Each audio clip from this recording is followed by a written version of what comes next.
নমস্কার, নির্ভীক সংবাদে আপনাদের স্বাগত জানাই। নবদ্বীপের গৌরাঙ্গ সেতুর এক্সটেনশন প্লেট বসে যাওয়ায় ব্যাপক চাঞ্চল্য ছড়িয়েছে। নবদ্বীপে ভাগীরথী নদীর উপর এই গুরুত্বপূর্ণ সেতু দিয়েই কৃষ্ণনগর থেকে বর্ধমানে যাতায়াত করেন সাধারণ মানুষ। এছাড়াও স্কুল, কলেজ, বিভিন্ন জায়গায় যাতায়াত করে স্থানীয় মানুষজন। পুজোর আগে হঠাৎ এক্সটেনশন প্লেট বসে যাওয়ায় সেতুর একটি অংশ ঢেঁকির মতো ওঠানামা করছে। দুর্ঘটনা এড়াতে প্রশাসনের পক্ষ থেকে সেতু দিয়ে যানবাহন চলাচল বন্ধ করে দেওয়া হয়।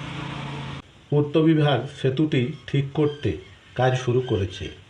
এক ঝলক দেখুন সেই সেতুর অবস্থা। এইটা এই দেখো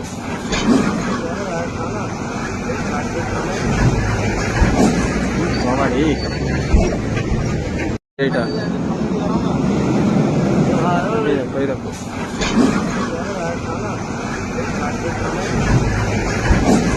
বাবা রে।